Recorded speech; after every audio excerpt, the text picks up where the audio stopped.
वारे हमदर्द, लेखक है घनश्याम अग्रवाल जी। हम पिछले ऑडियो में यहाँ तक आए थे कि मिलने वालों का ख्याल आते ही मुझे लगा मेरी दूसरी टांग भी टूट गई। लेखक इस बात से परेशान है कि परिचित रिश्तेदार मित्र जब आते हैं, ज़्यादातर अस्पताल में जब आते हैं तो हमारा दर्द थोड़ा कम हो जाता है, लेकिन लेखक ने व्यंग्यात्मक ढंग से मरीज को आराम करने के बजाय तकलीफ होती है, इस पर वे व्यंग्यात्मक दृष्टि से देखते हैं। आगे देखो। मुझे मिलने के लिए सबसे पहले वे लोग आए जिनकी टांग या कुछ और टूटने पर मैं कभी उनसे मिलने गया था। मानो वे इस दिन का इंतजार कर रहे थे कि कब मेरी टांग टूटे और कब वे अपना एहसान चुकाए। इतनी हमदर्दी में यह बात खास छिपी रहती है कि देख बेटा, वक्त सब पर आता है। लेखक कहता है कि सबसे पहले जो लोग मुझे मिलने आए हैं, कि जो लोग अस्पताल में भर्ती हुए थे उनसे मैं मिलने गया था, वो एहसान चुकाने के लिए वे आए हैं। यहाँ कुछ शब्द हैं। इंतजार यानी समय कि समय सब पर आता है, यह बताने के लिए सब मिलने आते हैं, ऐसा लेखक को यहाँ लगता है। दर्द के मारे एक तो मरीज को वैसे ही नींद नहीं आती, यदि थोड़ी बहुत आ भी जाए तो मिलने वाले जगह देते हैं, खासकर वे लोग जो सिर्फ औपचारिकता निभाने आते हैं। इन्हें मरीज से हमदर्दी नहीं होती, ये सिर्फ सूरत दिखाने आते हैं। सूरत यानी मुंह। लेखक हमें बताता है कि एक तो अस्पताल में जो मरीज होते हैं वो दर्द से उन्हें नींद नहीं आती, थोड़ी फार नींद आती है तो मिलने वाले उन्हें परेशान कर देते हैं, जगा देते हैं और उन्हें आराम नहीं होता है। बहुत सारे लोग हमदर्दी जताने के लिए आते नहीं है, तो सिर्फ औपचारिकता निभाने के लिए आते हैं। औपचारिक होने की अवस्था यानी दिखावा। ऐसे में एक दिन मैंने तय किया कि आज कोई भी आए मैं आंख नहीं खोलूंगा, चुपचाप पड़ा रहूंगा। ऑफिस के बड़े बाबू आए और मुझे सोया जानकर वापस जाने के बजाय वे सोचने लगे कि यदि मैं उन्हें नहीं देखा तो कैसे पता चलेगा कि वे मिलने आए थे। अंततः उन्होंने मुझे धीरे धीरे हिलाना शुरू किया। फिर भी जब आंखें नहीं खुली तो उन्होंने मेरी टांग के टूटे हिस्से को जोर से दबाया। मैंने दर्द के मारे कुछ चीखते हुए जब आंख खोली तो वे मुस्कुराते हुए बोले, कहिए अब दर्द कैसा है। तो कुछ लोग सिर्फ औपचारिकता के लिए अस्पताल में मिलने आते हैं। तो लेखक ने उस दिन तय किया था, तय करना, निश्चित करना कि कोई भी आज आ जाए तो आंखें नहीं खोलना है। लेकिन उस दिन ऑफिस के बड़े बाबू आए। ऑफिस यानी दफ्तर, बड़े बाबू यानी बड़े साहब आए। जब हम किसी को मिलने जाते हैं तो हमारी ये अपेक्षा होती कि उन्होंने आंख खोलकर हमें देखना चाहिए, ताकि हम उन्हें मिलने के लिए आए हैं ये उन्हें मालूम होना चाहिए। वही बात लेखक के साथ हुई। बड़े बाबू जब आए तब लेखक सोए हुए थे और उनके मन में विचार आया कि अगर मैं वैसे ही लौट जाऊं तो उन्हें मालूम नहीं होगा। तो उन्होंने लेखक के टूटे हुए पैरों के हिस्से को जोर से दबाया और दर्द के मारे में जाग गए। मोहल्ले वाले अपनी फुर्सत से आते हैं। उस दिन जब सोनाबाई अपने 4 बच्चों के साथ आई तो मुझे लगा कि आज फिर कोई दुर्घटना होगी। आते ही उन्होंने मेरी ओर इशारा करते हुए बच्चों से कहा, ये देखो चाचा जी। उनका अंदाज कुछ ऐसा था जैसे चिड़ियाघर दिखाते हुए बच्चों से कहा जाता है, ये देखो बंदर। तो लेखक कहते हैं कि मोहल्ले वाले, मोहल्ले इलाका। फुर्सत यानी जब समय मिलता तब। तो उस दिन उनके मोहल्ले में रहने वाली सोनाबाई अपने 4 बच्चों के साथ अस्पताल में आई। लोगों को ये भी मालूम नहीं होता है कि कहाँ बच्चे लेकर जाना है या कहाँ नहीं जाना है। तो उन्होंने इशारा किया चाचा की तरफ कि ये देखो चाचा जी। जैसे हम चिड़ियाघर में जाते हैं, चिड़ियाघर प्राणी संग्रहालय में, और उसमें पिंजरे में बंद किसी बंदर हो तो उन्हें जैसे इशारा करते हुए देखते हैं कि ये देखो बंदर, उसी तरह ये देखो चाचा, इसी तरह वे उन्हें कहते हैं। बच्चे खेलने लगे। एक कुर्सी पर चढ़ा तो दूसरा मेज पर। सोनाबाई की छोटी लड़की दवा की शीशी लेकर कथकली डांस करने लगी। तो बच्चे अस्पताल में भी खेलने लगते हैं, और जहां मरीज को और तकलीफ होती है। एक कुर्सी पर चढ़ गया, दूसरा मेज पर। तो लड़की ने दवा की शीशी लेकर कथकली डांस शुरू किया। मेज यानी टेबल। सोनाबाई की शीशी यानी बोतल। कथकली डांस जो केरल राज्य की लोक कला है। 17वीं सदी में लोग वहां करते थे। आज भी वो केरल की लोक कला प्रसिद्ध है। तो उन्होंने नाचना शुरू कर दिया, और जैसे ही नाचते नाचते उस शीशी को, दवा से भरी हुई शीशी को गिरा दिया और वो टूट गई।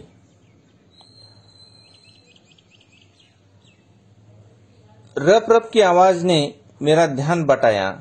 क्या देखता हूं कि सोनाबाई का एक लड़का मेरी टांग के साथ लटक रही रेती की थैली पर बॉक्सिंग की प्रैक्टिस कर रहा है। मैं इसके पहले कि उसे मना करता, सोनाबाई की लड़की ने दवा की शीशी पटक दी। सोनाबाई ने एक पल लड़की को घूरा, फिर हंसते हुए बोली, भैया पेड़ी खिलाओ, दवा गिरना शुभ होता है। दवा गई समझो बीमारी गई। इसके 2 घंटे बाद सोनाबाई गई, यह कहकर कि फिर आऊंगी। मैं भीतर तक कांप गया। कांप जाना, डर जाना। तो ऐसे भी मिलने वाले लोग होते हैं। ये सोनाबाई अपने लड़कों के साथ आई है। एक बॉक्सिंग करता है, एक अस्पताल में लड़की कथकली डांस करती है। उसी में महंगी हुई दवा की जो बोतल है वो गिरा देती है। एक रेत की थैली के साथ बॉक्सिंग की प्रैक्टिस करता है। इसी तरह लोग मरीजों को तकलीफ देते हैं। ये व्यंग्यात्मक ढंग से उन्हें दिखाया है। उसी में जब सोनाबाई की लड़की बोतल को नीचे गिरा देती है, तब दवा भी गिर जाती है। आजकल देखते हैं कि कितनी महंगी दवा होती है, उसके लिए पैसे लगते हैं, और वो भी अगर इसी तरह गिरा देंगे तो उसका क्या फायदा है। पेड़ी खिलाना यानी शुभ संकेत मिलना।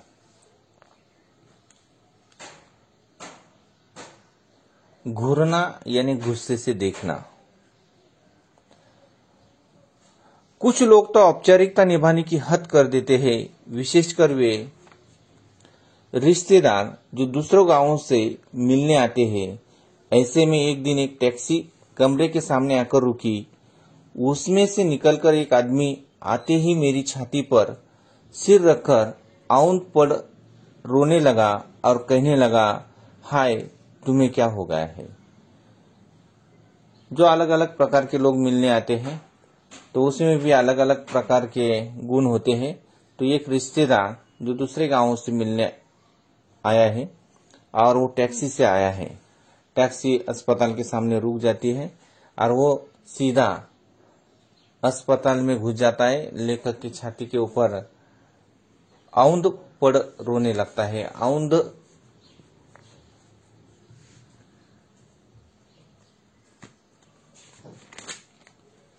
उल्टा या छाती को चिपक कर वह रोता है। और ये देखकर लेखक को या लेखक के पत्नी को ऐसा लगा कि ये कोई रिश्तेदार है या करीबी दोस्त है, इसलिए वो रो रहा है। लेकिन वैसा नहीं, देखो आगे। कार वालों का सत्यानाश हो। मैंने दिल में कहा कि मुझे जो हुआ सो हुआ, पर तू क्यों रोता है? तुझे क्या हुआ? वो थोड़ी देर मेरी छाती में मुंह गड़ाए रोता रहा। फिर रोना कम हुआ। उसने मेरी छाती से गर्दन हटाई और जब मुझसे आंख मिलाई तो एकदम चुप हो गया। फिर धीरे से हंसते हुए बोला, माफ करना, मैं गलत कमरे में आ गया था। आजकल लोग ठीक बताते भी तो नहीं। गुप्ता जी का कमरा शायद बगल में है। हे। अच्छा भाई, माफ करना, कहकर वो चला गया। अब वही रोने की आवाज मुझे पड़ोस के कमरे से सुनाई पड़ी। मुझे उस आदमी से अधिक गुस्सा अपनी पत्नी पर आया, क्योंकि इस प्रकार रोता देख पत्नी ने उसे मेरा रिश्तेदार या करीबी मित्र समझकर टैक्सी वाले को पैसे दे दिए थे। तो ऐसे भी कुछ लोग होते हैं कि जो सिर्फ औपचारिकता करते समय नाटक करते हैं। जैसे हमें भी बहुत बड़ा दर्द हुआ है, इसी प्रकार वे दिखाने की कोशिश करते हैं। और लेखक वही बताता है कि जब वो मुझसे मिलने आए तो छाती पर सिर रखकर वो जोर जोर से रोने लगा।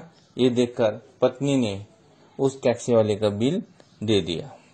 और बाद में जब पता चला तो हंसकर वो निकल जाता है और दूसरे कमरे में जाकर फिर वहां रोने का ढोंग रचाता है। हमदर्दी जताने वाले में वे लोग जरूर आएंगे जिनकी हम सूरत भी नहीं देखना चाहते। हमारे शहर में एक कवि है, श्री लपकानंद। उनकी बेतुकी कविताओं से सारा शहर परेशान है। मैं अक्सर उन्हें दूर से देखते ही भाग खड़ा होता हूं। तो लेखक कहते हैं कि उनके हमदर्दी जताने के लिए उन्हें मिलने एक कवि आता है कि जिनका नाम है लपकानंद। कवि दो प्रकार के होते हैं। एक आंतरिक प्रतिभा के द्वारा जो उनके मन में भाव या विचार आते हैं वे अपने आप लिख देते हैं, जिससे सुनकर श्रोताओं को आनंद मिलता है और एक दिशा मिलती है। उस कविता से दिशा मिलती है। और दूसरा प्रकार का जो कवि होता है वो कवि नहीं होता है, लेकिन वो कवि नहीं होता है, लेकिन वह जो कविता करता है वह जोड़ तोड़कर कवि दिखाने की कोशिश करता है, जिनकी कविता से कोई दिशा नहीं मिलती, कोई आनंद नहीं मिलता। बेतुकी यानी जिसकी कोई तुक न हो, यानी जिसका कोई मेल न हो, या अर्थहीन। बेतुकी यानी अर्थहीन।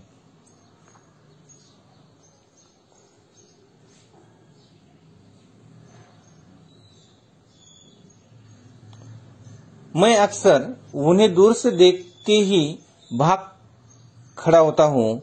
जानता हूँ जब भी मिलेंगे 10-20 कविता पिलाए बिना नहीं छोड़ेंगे।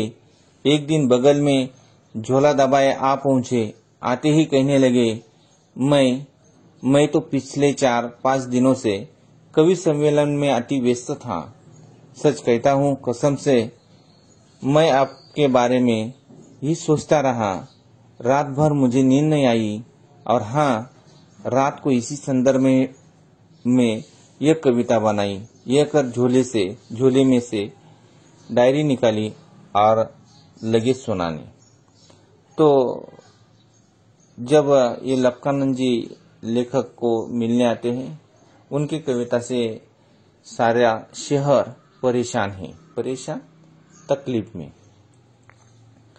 और बगल में झोला, बगल यानी पास में, झोला थैली।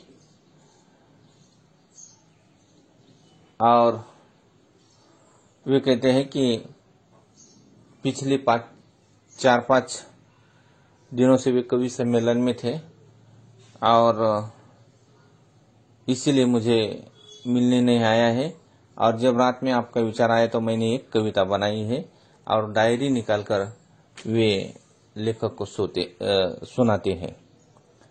देखो, असम की राजधानी है शिलांग। मेरे दोस्तों की टूट गई है टांग। मोटर वाले तेरी ही साइड थे रॉन्ग। कविता सुनकर वे मुझे ऐसे देख रहे थे मानो उनकी एक आंख पूछ रही हो, कहो कविता कैसी रही। और दूसरी आंख पूछ रही हो, बोल बेटा अब भी मुझसे भागेगा। मैंने जल्दी से चाय पिलाई और फिर कविता सुनने का वादा कर बड़ी मुश्किल से विदा किया। अब मैं रोज ईश्वर से प्रार्थना करता हूँ कि हे ईश्वर, अगर मुझे मेरी दूसरी टांग भी तोड़नी हो तो जरूर तोड़, मगर कृपा कर उस जगह तोड़ना जहाँ मेरा कोई परिचित न हो, क्योंकि बड़े बेदर्द होते हैं ये हमदर्दी जताने वाले। इसी तरह कवि हमें बताता है कि यह कवि महाशय ने उनकी टांग के ऊपर भी कविता कर डाली। और कवि कहता है कि हमदर्दी जताने वाले बड़े बेदर्दी होते हैं, उन्हें बेदर्दी होते हैं। इसी तरह आप लोगों ने जो कविता में आए हुए कठिन शब्द है वो लिखो। आगे हम इसके ऊपर कृति पत्रिकाएं देखने वाले हैं और वो आगे के जो वीडियो आएगी उसमें हम देखेंगे। तब तक के लिए यही रुकते हैं। धन्यवाद।